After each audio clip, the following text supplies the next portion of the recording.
Hola, ¿qué tal a todos? Muy buenas, bienvenidos a una nueva emisión de En Profundidad, un espacio de teletica.com donde analizamos temas del acontecer nacional e internacional. Esta semana ha habido cualquier cantidad de temas, muchísimos, así que hemos escogido en este caso conversar acerca de uno de los problemas que se ha venido arrastrando un día sí y otro también, como es el tema del narcotráfico, y lo que se ha señalado como una preocupación es que tanto ha penetrado el narcotráfico en la institucionalidad del país. El miércoles, si no me falla la memoria, a mediados de esta misma semana, el presidente de la Corte Suprema de Justicia asistió a la comisión que investiga la penetración de narcotráfico en la zona sur del país y dijo algunas cosas realmente muy interesantes, porque más que el simple diagnóstico que yo sé que mucha gente ya ha hecho y mucha gente ya ha conocido,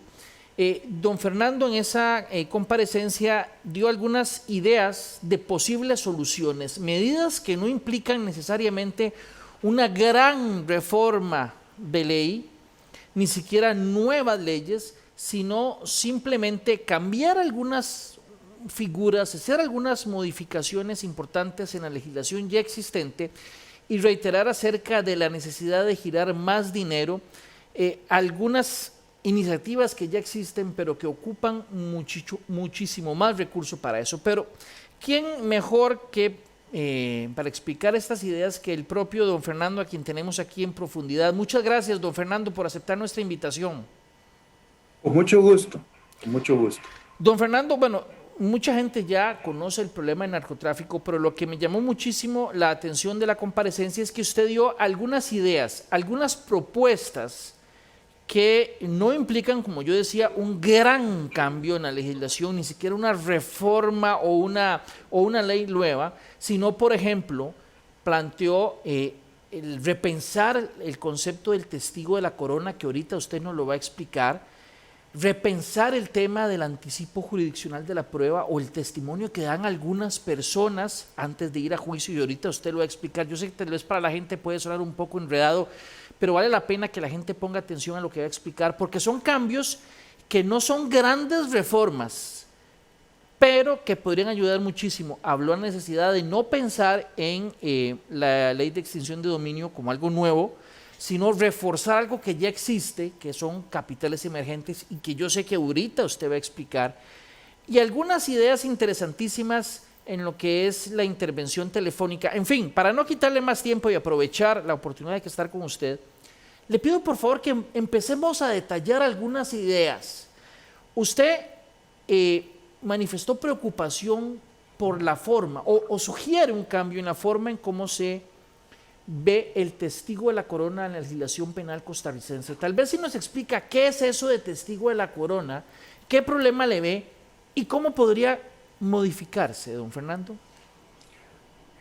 A mí me parece que bueno, no hay duda que el testigo de la corona o el colaborador en distintas materias de delitos graves o en delitos de crimen organizado son muy importantes, se utilizan mucho en los países desarrollados, quizás en Estados Unidos es un lugar donde más se utiliza, pero creo que la previsión que tenemos en el artículo 22b, si mal no recuerdo, es una previsión muy limitada, porque podemos explorar, hacerle unos ajustes al 22b para que tenga mayor eficacia, pero también dar la posibilidad de que personas que han sido condenadas puedan tener una reducción de su pena si brindan información eficaz y veraz para resolver casos pendientes o casos que están en investigación. Don Fernando, nada más le interrumpo, don sí, Fernando, perdón.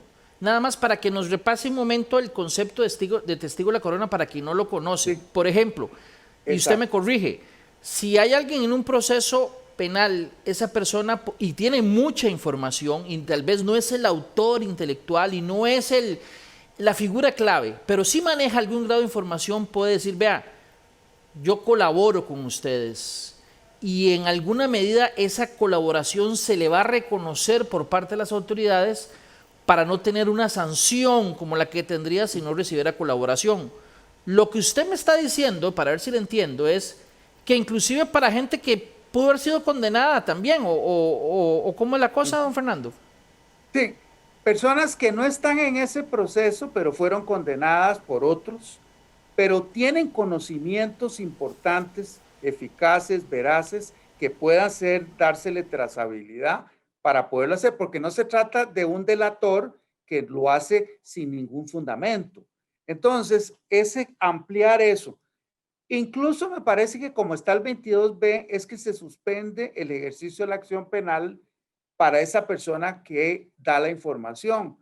Pero bien podría darse la posibilidad de que esa persona que sea autor principal se le haga una reducción de pena. No es por una suspensión y es absuelto, que es la limitación que ahora tenemos porque es muy reducido y muy acotado lo que tenemos, sino extender un poco la utilización del testigo de la corona, que es muy importante, tan importante como la intervención de comunicaciones orales. Por ejemplo, y para poner un caso hipotético, si una persona está en la cárcel ya por X delito y está cumpliendo una pena por X delito, y él se comunica con las autoridades y dice, vean, yo conozco qué está detrás de este caso X que ustedes están investigando. Y yo conozco el tema por X razón, porque la persona que está liderando esta agrupación narcotraficante fue compañero mío en la celda hace 5 años y cuando salió él dijo que iba a hacer esto y esto y es lo que está haciendo. Hagamos una cosa, yo les ayudo, ayúdenme ustedes, ayudémonos mutuamente. Más o menos es esto. Así es. Hoy eso no se puede. Eso no se puede hoy. La idea es que haya una colaboración que no va a significar una impunidad porque lo que va a lograr es una reducción de un máximo de la mitad de la sanción. Pero dependiendo del grado de colaboración y de la eficacia de sus datos, eso puede ser una fórmula para poder tener mejor información. Porque en crimen organizado y en muchos delitos, pueden ser no crimen organizado, sino delitos graves, esa colaboración puede ser una forma de encontrar recursos para, para la administración de justicia. Yo sé que es una institución polémica, pero me parece que en el derecho comparado, cuando uno lee los distintos autores doctrinalmente, hay un grupo que lo objeta frontalmente, pero me parece que hay otros que consideran que es un instrumento eficaz que además se utiliza en Argentina, en Colombia, en Estados Unidos, en Italia, y todos tienen matices distintos, pero sí no dejar esa figura sin ahondarlo, porque en temas de narcotráfico es muy importante. Por supuesto que esa persona que colabora, después hay que buscar la fórmula de protegerlo o darle un estatus de protección si es que los datos que proporciona lo ponen en peligro. Hablando de personas en peligro, hay una figura, y usted le voy a pedir que nos la explique también para que la gente tenga claro, y lo voy a decir en mis palabras, y usted después obviamente la desarrolla y me corrige las posibles tonterías que pude haber dicho, pero me parece que hay una figura que permite la legislación que si por alguna razón un testigo importante puede ser que no esté en el momento del juicio porque tiene una enfermedad muy grave y puede ser que no llegue o porque, por la razón que sea, se le hace una declaración, por decirlo de una manera, anticipada, que se va a leer en el proceso. Eso existe hoy, de tal suerte que si la persona no va a estar en el proceso, ahí está la declaración. Pero creo que usted propone un cambio también en esa figura. ¿En qué consiste? El cambio es porque el que prepara la acusación y lleva adelante la acción es el representante de la fiscalía. A mí me parece que actualmente tiene que pedírselo al juez y el juez valorar si se justifica o no el anticipo. A mí me parece que basta con que el fiscal lo pida porque por razones de estrategia y de circunstancias que conoce, quiere fijar esa prueba en un documento que tenga algún grado de validez en el debate, porque si no es así, no lo va a tener, que él pueda pedirse lo que el juez no esté para valorarlo eso, sino que hace el anticipo jurisdiccional y eso se mantiene esperando cuando llegue a debate y entonces el fiscal verá qué va a hacer con esa prueba. En todo caso, esa prueba siempre se va a incorporar si ese testigo está presente o el testigo puede declarar. Eso no cabe la menor duda, pero como está ahora, me parece que burocratiza mucho esa valoración que hace el juez y muchas veces el juez no está de acuerdo con ese anticipo. Entonces el fiscal no puede asegurarse un instrumento de prueba testimonial tan importante. Sí, y eso me llevaría a pensar, por ejemplo, algo, y usted dice si me equivoco. Si un narcotraficante quiere eliminar los testigos que sabe que pueden ir al juicio, y ese testigo va a estar en peligro durante todo el proceso de investigación y antes de la fecha de juicio va a haber que darle protección porque saben que podría ser que el narcotraficante lo quiera matar. Pero si está esa declaración, ya en alguna medida le quita un poco el riesgo a la persona, porque tal vez ya no existe tanto interés en matarlo porque ya lo que tenía que decir lo dijo. Así es. Sí, mi preocupación vino porque fiscales que han estado en la práctica me han dicho, vea, el problema que tenemos es que a veces el juez dice que no es necesario anticipar la prueba. Entonces a mí me parece que siendo un testigo que luego si el tribunal lo puede llevar, tiene que declarar, que no dependa de la voluntad del juez, sino que el fiscal, que es el que arma su acusación, el que hace la estrategia de acusación, le pide al señor juez, yo quiero anticipar esta prueba, cite al defensor y vamos a registrarla de tal manera que esa prueba adquiere una validez más allá del propio debate. Hay un aspecto que usted decía ante los diputados esta semana y tiene que ver con las intervenciones y las escuchas telefónicas o la herramienta que permite en alguna medida tener información a partir de intervenciones telefónicas, ¿verdad? Entiendo que para todo no se puede hacer intervención telefónica, tiene que cumplirse algunos requisitos. Y entiendo también que usted ve tal vez necesario que se analicen esos requisitos. Me parece que hay uno que surge de la jurisprudencia, que también me lo han expresado fiscales y jueces, su preocupación porque hay una interpretación derivada de un error tal vez de la reforma que se hizo en la ley de intervenciones y en crimen organizado. Y entonces para algunos jueces, ellos consideran, probablemente con razón, que para poder hacer una intervención se requiere una declaratoria previa de crimen organizado. Y a mí me parece que ese requisito no tiene sentido cuando se trata de delitos graves. Entonces un fiscal me dijo, vea, hay lugares en que hay mucho homicidio. El homicidio es un hecho gravísimo. Sin embargo, yo tengo que pedir de previo a hacer una intervención frente a un homicidio de que es crimen organizado. Ese requisito no le veo yo sentido para poder hacer la intervención. Se podría reformar y quedar muy claro que cuando el delito es grave, se puede hacer la intervención telefónica sin necesidad de exigir en todos los casos que sea declaratoria de crimen organizado. Ahora bien, ¿qué sería grave? Que es importante. ¿Qué sería grave? ¿Mayor de 10 años la pena, por decir algo? ¿O mayor de 15? Podría ser, en este momento no lo recuerdo, pero grave podría ser más de 5 años la pena. Y entonces, pero además, como bien me decía la persona que me hablaba del tema, pero además muchas veces usted hace la intervención en un delito grave, homicidio, secuestro, etcétera, que no sea porque hay crimen organizado, no hay indicios, y a través de esa intervención usted se da cuenta que hay crimen organizado también. Entonces me parece que eso extiende un poco dentro de márgenes razonables de un Estado de Derecho.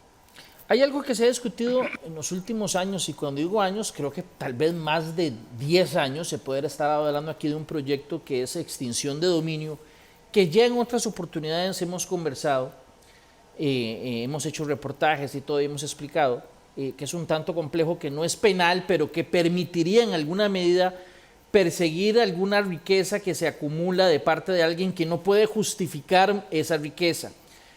Usted ha dicho que en este momento, en su criterio, no es esa digamos, una prioridad porque ya existe un instrumento que es, que se llama o se conoce, y ahora usted nos los va a explicar, capitales emergentes, que permiten no en lo penal, sino en lo contencioso administrativo, perseguirlo. Tal vez si nos explica para la gente que no sabemos qué es exactamente, usted tal vez nos lo puede explicar y decir qué es lo que habría que fortalecer. Lo que se hizo fue en capitales emergentes buscar una jurisdicción con un encuadre legal y constitucional distinto a través de la jurisdicción contenciosa, y en esa jurisdicción se somete estrictamente el tema del capital o del dinero. No se impone una sanción. Ha sido muy eficaz y la diferencia es que no tiene el espectro de garantías tan potentes en lo penal, y ha sido ya valorada por la Sala Constitucional, si mal no recuerdo, en 2 ocasiones, y ha dicho que no es inconstitucional. Se concentra en el tema de la acumulación de riqueza. Esa ley ha dado buenos resultados por las cifras que yo le di a la comisión, y más bien la preocupación de los que han trabajado esta ley es que si usted lo pone usted introduce el proyecto que ahora que ha estado esperando, que es el de extinción de dominio, puede significar estropear este instrumento que ya está dando buenos resultados, y no es necesario porque con ese instrumento es suficiente. Ahora, bien podría ser que el proyecto que originalmente se discutió, al que el Ministerio Público se opuso por razones prácticas muy atendibles, ese de extinción de dominio se variara y entonces también se pudiera introducir.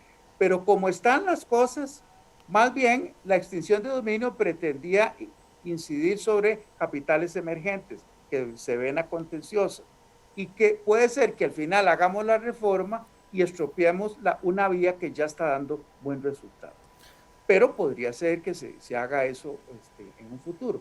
Claro que en legitimación de capitales o blanqueo de dinero hay que hacer otra reforma porque en cuanto a legitimación de capitales, la legislación no ha dado buen resultado en su aplicación práctica, pero es porque hay una norma que dice que para poder perseguir esa legitimación hay que probar que esa persona sabía que ese capital venía del narcotráfico.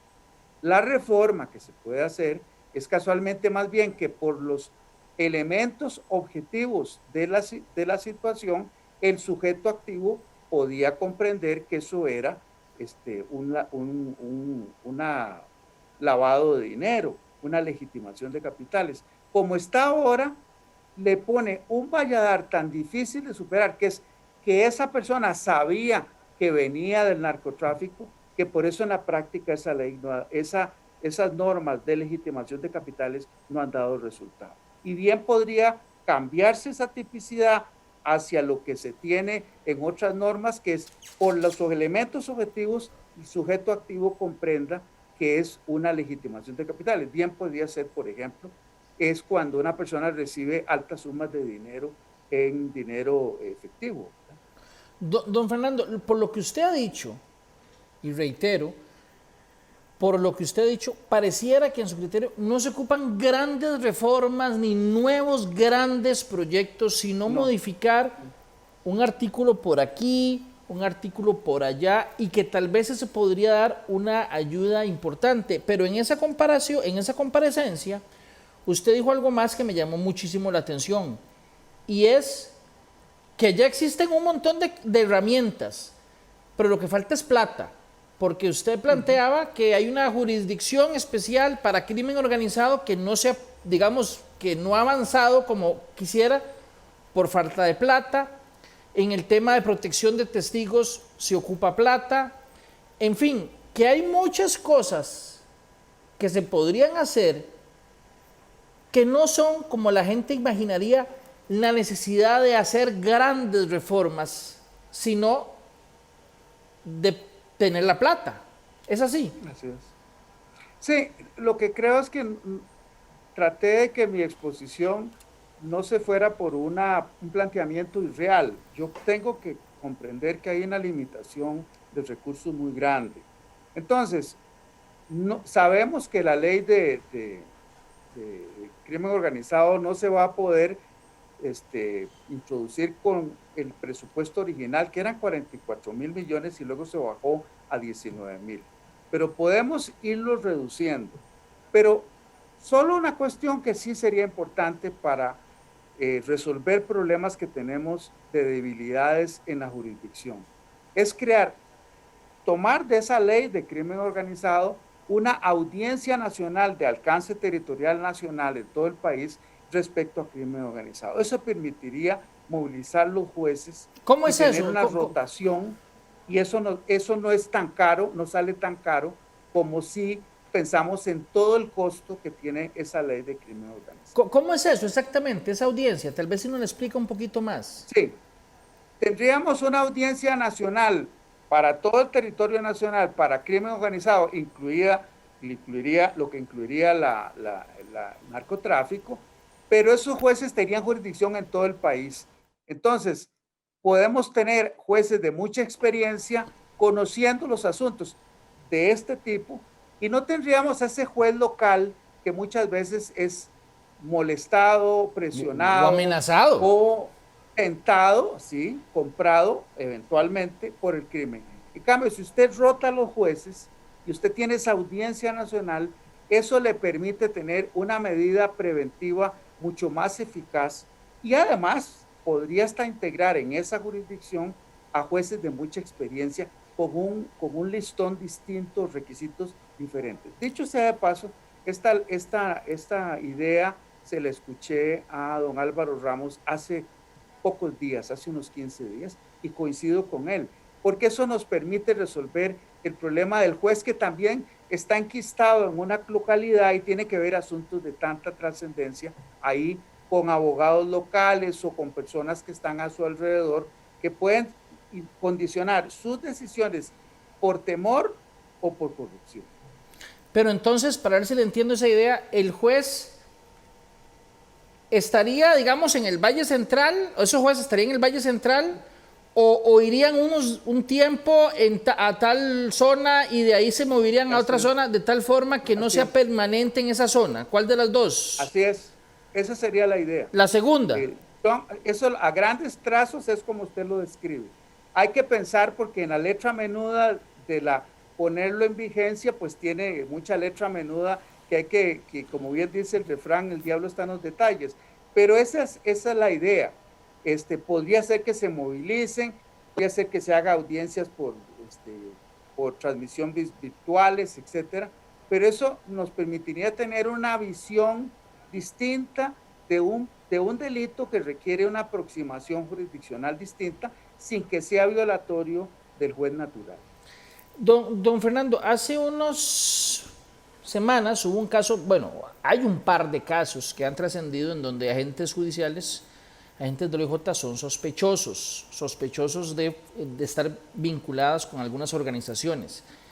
Hace un mes y hace como 15 días se dio otro caso en donde se trascendió y es un hecho que ha estado en la agenda mediática en las últimas semanas. En esa comparecencia de la Asamblea me pareció entenderle que si hay alguna corte que se llama Inspección Judicial que también investiga, digamos, el comportamiento de los funcionarios judiciales. Ajá. Pero Es tribunal administrativo.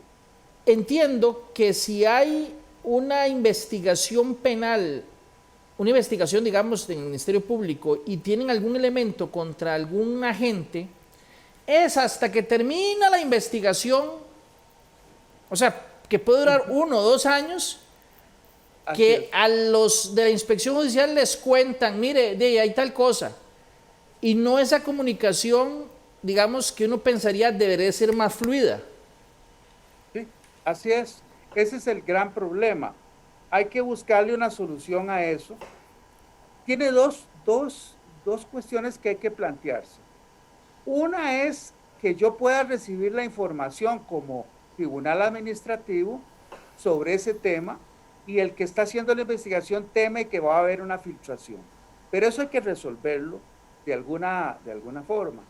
La otra es que en la ley de intervenciones telefónicas y jurisprudencia de la sala, porque eso me lo comentaron recientemente, en la ley lo que dice es que si usted encontró algo que tiene que ver con un delito penal, eso no lo puede usar para una infracción administrativa hasta que esté en sentencia firme. Esa otra parte hay que resolverla, porque muchas veces sí se le debe permitir o debe discutirse si la autoridad administrativa puede utilizar esa intervención también para consecuencias de orden administrativo, que es tan importante, porque tan grave es o tan importante es el enjuiciamiento penal como el poder destituir a un funcionario o excluirlo de la nómina de investigadores, de jueces, fiscales que puedan estar involucrados, claro. Don Fernando, ya estamos en la fase final de esta conversación en donde lo que hemos hecho es, más que hacer los diagnósticos, que hay muchos ya y pareciera que todos coinciden en que el narcotráfico ha aumentado, estamos valorando propuestas o cambios tal vez pequeños en cuanto al esfuerzo, pero sí que pueden generar algo. Nada más hay un tema que me queda pendiente y es también algo que usted dijo en la comparecencia, tal vez me gustaría que le explicara. Me pareció entenderle que en el tema de los impuestos usted se inclinaría porque todos, en alguna medida tengan una obligación, usted me corrige, como la del funcionario público, de saber qué es lo que ganan y cómo lo ganan. ¿Cómo es la idea exactamente, don Fernando? Bueno, hay una norma constitucional, ahora creo que es el 19 de la Constitución, que dice que todos estamos obligados a contribuir a los gastos del Estado. A mí me parece que todos tenemos una obligación de justificar nuestros ingresos, ya sea porque hemos tributado o porque nosotros justificamos nuestros ingresos. Más allá de eso, evidentemente hay una posibilidad de que sea mal habido, una posibilidad. Entonces, hay una obligación de que el funcionario público diga cuáles son sus ingresos, como también de los particulares con matices distintos, para que también a ellos tengan la obligación de que lo que entra a su patrimonio entra por vía legítima y además que ese patrimonio es consecuente con su declaración de impuestos. De manera que no es solo los funcionarios públicos que tienen que decir cuál es su salario, cuáles son sus ingresos, sino también los particulares. Obviamente, en cada caso hay un matiz distinto por la naturaleza de que unos son personas, ciudadanos en funciones privadas y otros son los funcionarios públicos. Pero yo creo que eso hay que dimensionarlo y cambiar la perspectiva de que es solo el funcionario público, no. Todos los ciudadanos tienen la obligación de justificar sus ingresos y justificar el origen de su patrimonio, sin, por supuesto, entrar en una cacería de brujas, porque no se trata de eso, o de brujos, ¿verdad? Pero caramba, de todas las ideas, esta estoy seguro que sería la más polémica de todas, la que más levantaría polvorín, porque lo que usted plantea, palabras más, palabras menos, es que todos digan de dónde viene todos los ingresos. ¿Sería así? Así es, así es. Sí, sí, así es muy polémica. Pero yo en la experiencia que he tenido en la sala constitucional, siempre me ha parecido que uno y otro tienen esa obligación. Eso tendría relación con las discusiones que hemos tenido con extinción de dominio. En parte, tendría eso. Yo tengo obligación de contribuir al Estado. Yo tengo también la obligación de que ese patrimonio es legítimo. Por supuesto que si hay elementos que son históricos, etcétera, de su patrimonio, eso es otra cosa. Pero no tener solo el ojo puesto en el funcionario. Y por supuesto esa obligación resolvería el tema en gran parte del enriquecimiento ilícito, porque yo como funcionario siempre tengo la obligación de justificar cuáles son mis ingresos y por qué ha crecido o por qué me he enriquecido más allá de lo que señala mi salario, que es un tema muy complicado porque también todos los tipos penales sobre enriquecimiento ilícito ha sido muy difícil de llevar a tribunales.